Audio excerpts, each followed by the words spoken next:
Good morning to the Caron Chapel YouTube audience, and another good morning to everybody here, and anybody who might be around campus watching on live stream. Thank you for attending in that way. Just had some energetic music, and while I was so listening to it, I was like lost. So I come uncertain and on unsteady feet to you this morning. I do remember that the topic that I'm supposed to be talking about is one I love, and it's foundational for the Caron Chapel service. In fact, this service goes back more than 40 years, and my predecessor held the presiding role here for like 30 years, and almost every Sunday in the 7 years I worked alongside of him, he would interject this theme, which is the theme of healing. And that's the term I use. His way of capturing it was a three-word phrase that moves us in a direction that's useful: sickness, not sin. And this was a Father Billism. He wanted to help make sure people interpreted the thing that brings them to Caron as sickness, not sin. And I'm borrowing a great deal from Father Bill as I begin to try and launch myself. I have in mind to talk about sickness, not sin, and eventually to work my way to through a couple of examples that were really important to me, to an invitation. A thing that Father Bill would say often parallel with that is that what we believe about addiction will influence how we approach the treatment of the situation. And that would be for the treatment provider, but actually also for loved ones and friends, and for the world at large. And what I want to propose is that his sickness, not sin, can be thought of in a variety of different ways, and that it does point us in a pair of different kinds of alternatives for response. And underlying the clever literative sickness, not sin thing, I'm going to talk about choice versus compulsion. So I think that this is another way of thinking about this really different set of alternatives and how we perceive what's going on here. And let me start with just us folks here. People who are directly affected by substance use disorder, and those include not just the patient, but the loved ones. And one of the reasons why we use the term patient is to underscore the deep belief that we have that a sickness paradigm is wise, and that a sin paradigm is unwise, unfitting, inappropriate. Except the problem is it's really sticky. Like, it's hard to shake the choice narratives that attach to our experience of people who are addicted. And so, what does that look like on the two frames for a loved one? In the first frame, the loved one looks at the person suffering from addiction, and even the addicted person themselves, looking in the mirror, falls into this way of thinking, which is that I could just choose to stop. I could just not do this.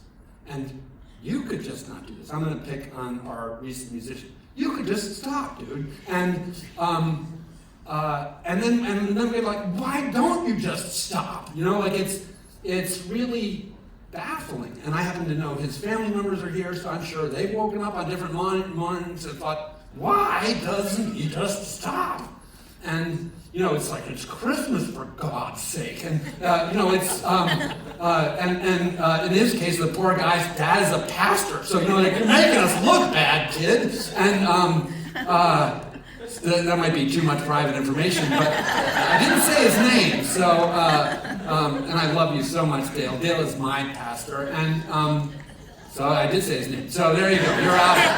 But I can't control myself, so I have choices today. So this is a thing that we get lured into, and I think it's beguilingly present in our social context, and it's historic, And interestingly, one of the things I do want to point out, which most of us don't know, many people think that 1960 is the marker in which the disease concept gets identified. But it turns out that one of the great historians of addiction, a guy named William White, who wrote this brilliant historical text called Slaying the Dragon, points out in Slaying the Dragon that the physician for George Washington in the Revolutionary War and aftermath identified a sickness. He had a great term for it, dipsomania. And if you want a new word for what you're suffering for, those of you who have the patient wristband, you have dipsomania, right? And I love that term, by the way. I'm a dipsomaniac. And my name is Jack, and I'm a dipsomaniac. All right, Jack. That somehow captures the, But isn't it interesting that even several hundred years ago, a physician was recognizing it as a kind of an illness? And in the early literature of Alcoholics Anonymous in 1935, you find the word malady. The malady is a sickness perspective. And it's only in 1960 and beyond that the American Medical Association jumps on that bandwagon. The government doesn't stay there. Shortly thereafter, we have this just say no, thank you. Just say no paradigm that comes in there for a little while, and it shifts, that shifts funding, and it shifts programming. So this is where my dear friend Father Bill was exactly correct. What you believe about a problem will determine how you seek to respond to it.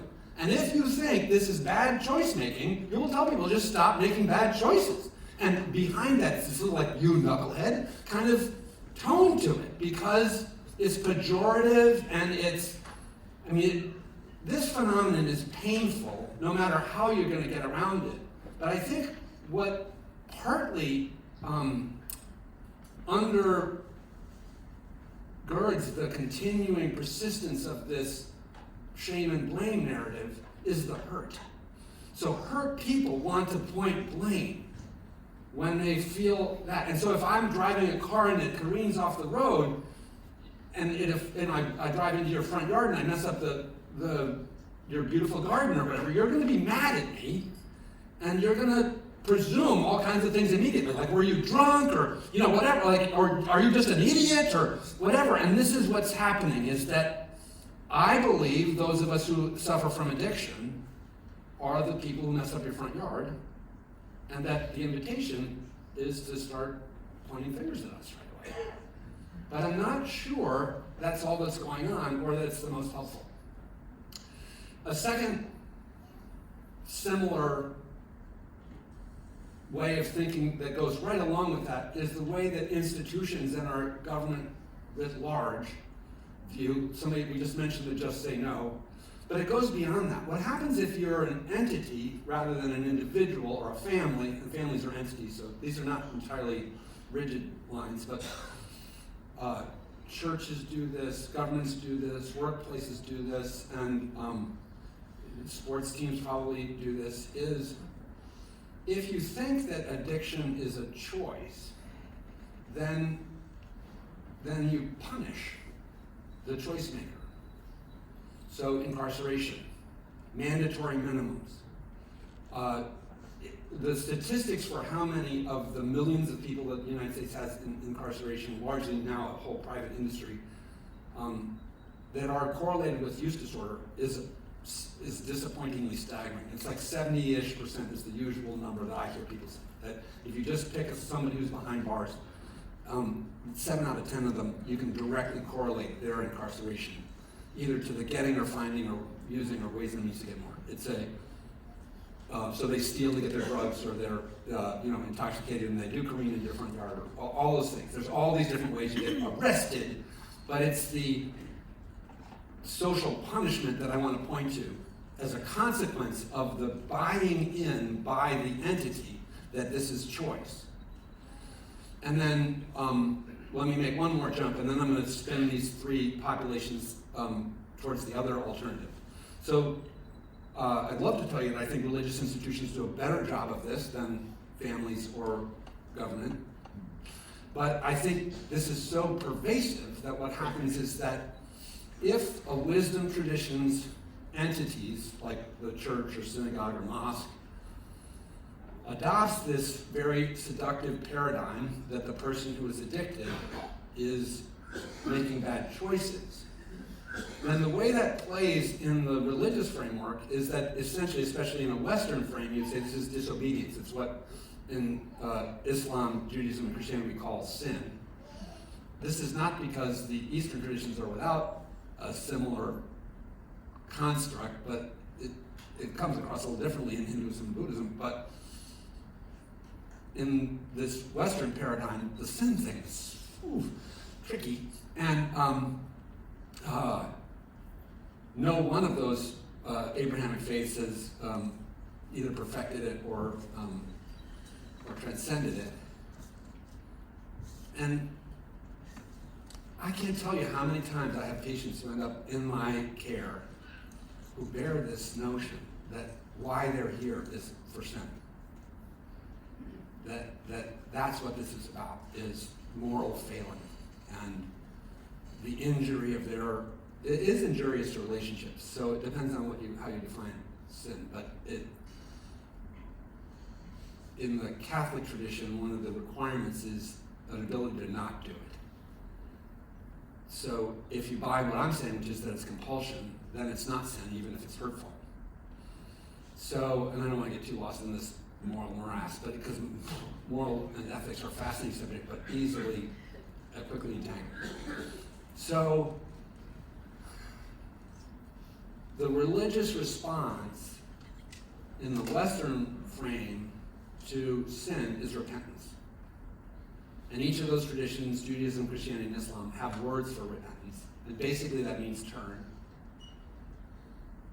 So you turn the wrong way, just turn back. And we're the GPS for your life, but there may be punishment, right? There are layers of punishment. The old stockade that we learned about with the Puritans is somewhat antiquated, but the Roman Catholic penance piece is part of the reconciliation sacrament. That there are notes in these traditions of punishment prior to restoration, to right relationship, and so basically it's stop doing it, pay your dues, and we'll restore you to your standing in the faith community of which you're a part. I think it oversimplifies, and what happens is quickly the religious communities become very disappointed because they ask this fellow to repent, and then a month later he's in the cups again, as they used to say in the Revolutionary era, and the dipsomaniac is dipping again, and it begins to question, first of all, is your repentance authentic or not? And it may even get to the point where the person is is the faith strong enough? Is the God of our understanding letting me down? It's a solution paradigm that doesn't bring about the restoration that is hoped for. I was trained by so many people. I've had so much education. I'm really grateful for it. And certain people have really shaped my life. And a guy I never talk about here, but his name came back to me this morning as I was driving, was a fellow whose name was Walter Shropshire. And Walt was my field education coordinator when I was in seminary for the first time in 1994 to 1998. I was a student pastor, and Walt managed my having been deployed to a certain couple of churches and integrated my education in that setting with my education in seminary. And we used to have this student pastor track weekly seminars with Walt. He was Dr. Shropshire, but his PhD was in biology or chemistry or something like that, which is interesting. And then he had gone into pastoral ministry. And one of Walt's claim to fame was he ended up being the chaplain to the White House in a certain period, which was fascinating. So he was a neat guy. And as he was teaching us, I was in my 30s, but I was totally young in the sense of being a minister. And I was sober, thank God. I can't imagine me doing that when I was drinking. But he had a phrase for what he understood the role of the minister to be. and it's cool. He attributed to Mircea Eliade, an early 20th century spiritual writer. And his phrase was that the chaplain, the pastor, the rabbi, the imam, the shaman, the Buddhist monk, what united that crop of people is that we operate as custodians of the sacred in community. I think that's really beautiful. First, it's very honoring, it's neat, it's interesting, and it catches a bunch of the things that I hope people want their pastors and family members to do, and it sort of rules out, like, you help us decide what the color of the carpet is in the church. Which is the terrible things that you end up having to get caught up in when you're in the role that are secondary to the point of the whole thing. The point of the whole thing, the reason people respond to call is in order to take the mantle. This is a yoke, to take the yoke of being the custodian of sacred in the life of a community. And it's not to be a punisher. It's not to be an enforcer of legalisms. When ministry degrades itself down to that level, it's missed its calling. And this word healing that is, I said once, and now I'm going to try and go back to it. Healing is its own complex topic, but it's at the very heart of what I hope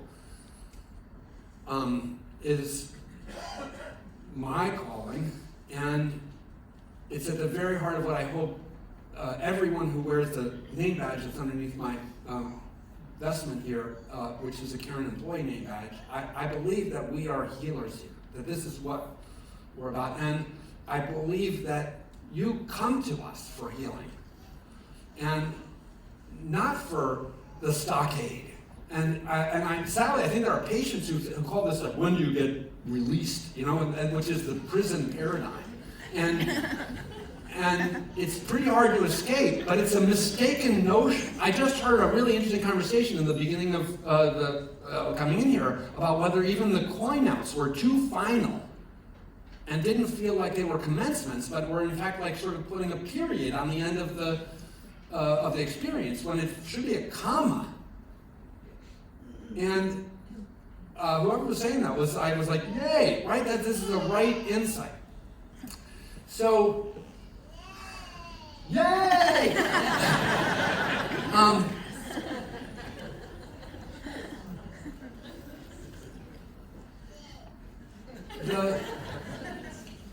The ministry of healing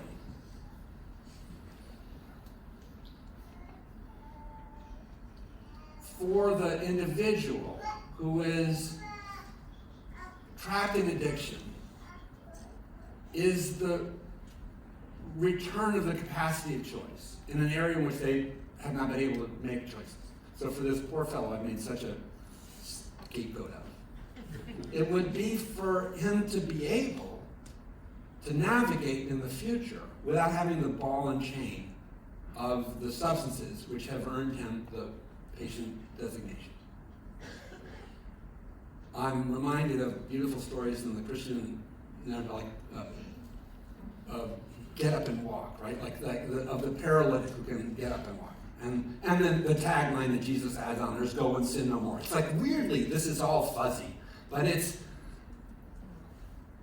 about which one you think first in my mind. Are you thinking this person's an idiot and that they could have done otherwise, or do you understand that they're trapped and that there is an actual inability to modify the behavior? Because for the individual and the loved ones, the move to a compulsory paradigm allows us to shift to empathy and compassion as response, instead of finger pointing and blame and punishment. And for the government, the move out of just say no on mandatory minimums would be to move to treatment and to reformation and to support of ongoing care. And for the chaplain, the custodian of the sacred, it allows us to do what our primary calling is, which is to practice love and to mutual support, to encourage people to access the greatest healing thing in the universe, which is love. Just too much material. I need to finish up. So, I wanted to talk about two people in my life, my dad and my mom. My dad's anniversary on Thursday will have been, I can't believe this, 41 years since he died. I was 20 years old, coming on 21, when my dad was suddenly dead. It's not like we didn't have any sort of warning markers, but he had the sort of widowmaker event. My mom and my younger brother walked down the hall and found him dead in the bed.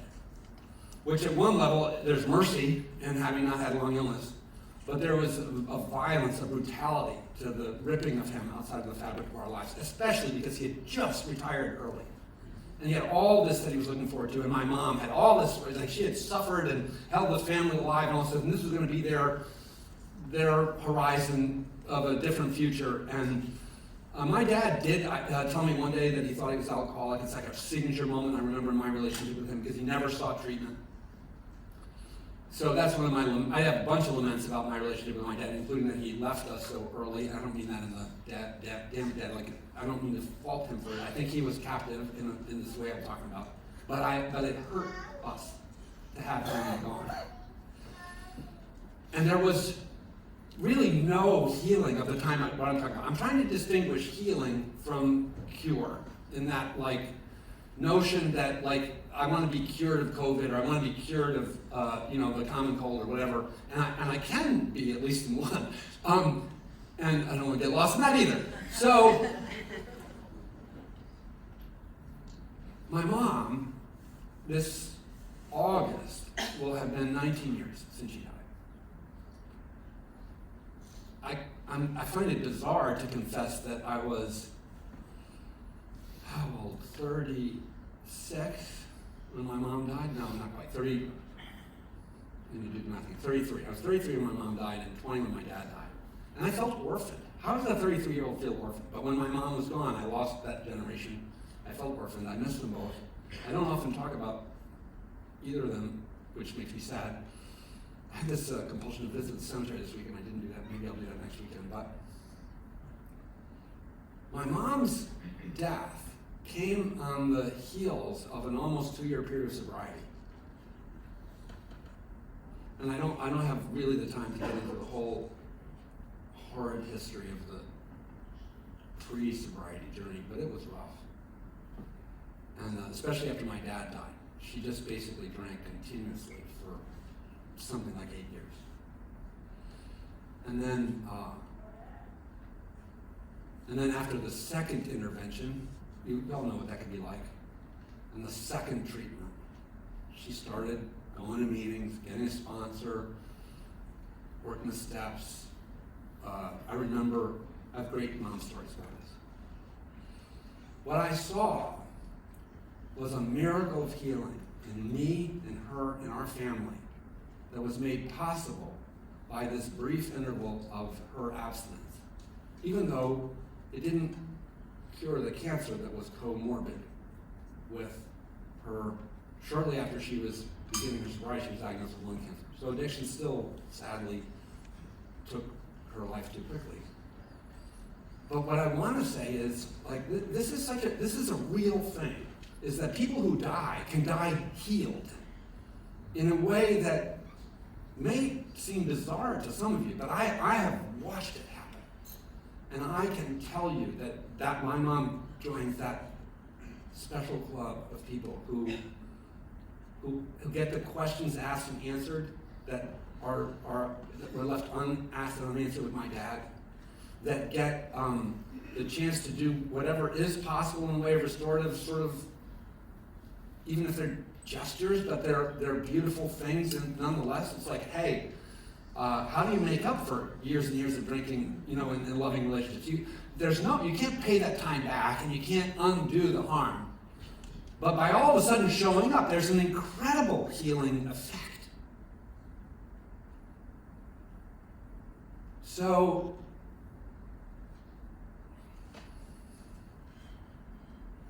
This is sickness, not sin. Thinking about it as in a malady, sickness, hostage brain paradigm allows us to entertain notions of freedom and new beginnings and hope instead of mere restoration to standing in the community. And it calls us, as persons suffering ourselves or as loving people around, to a different kind of agenda, which is an agenda of mutuality and love and support. Yes, be careful, don't enable, don't give money that's just going to go right to the drugs or whatever. I mean, there's some and people like to make that complicated. It's just not that complicated. Because some of us, we really know, like, pal up with recovery. That's the way to think through those morasses, is to continue to support your loved one when they're moving in recovery-oriented directions, and to learn how to say no in love. Not bleep no, but no. Because I love you, I'm going to say no, because I recognize that my previous yeses have only exacerbated the mess that we're all feeling like we're in. So, healing's tough, it's communal, but it's so real. And I get one last little thing I wanted to say is, people don't believe in faith healing, and people really make a mockery of it. And sadly, late night TV makes a mockery of it, I think, when you see, what I view as charlatans, like putting people on stage and it's not that I don't believe it. I've had people, I can tell you story after story after story of exceptional healing stories, and I don't know a physician that doesn't have those kind of stories.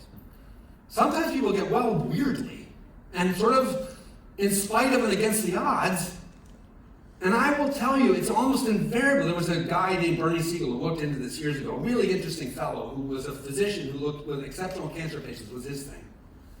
And it's like it's a documented small minority of people who get well just out of what must be reduced to the power of love. And that is what we seek right now, today. That is why we have chapel. That is why we listen to your music. That is why I try to make fun of a family that I just adore. That is why when a little child, interjects just the exact right sound, the laughter is therapeutic here. We have an opportunity to move out of misery and into mutual celebration and support. And that will get us much further than damn you ever can. And I don't mean to yell or disparage anyone, because I think these are traps that we all sort of naturally fall into. I fall into them myself. I still find myself watching on the news and seeing images, and what they're calling implicit biases. I have implicit biases against people who suffer from addiction. And I shouldn't. I'm 34 years sober. I'm pointing my finger at myself. Every once in a while I look at myself and think, God, I'm such an idiot. And that's the narrative that isn't helpful. I must acknowledge it's here, but it's not the right one to shore up. I have been unwell. You have been unwell. And no amount of flogging is in order.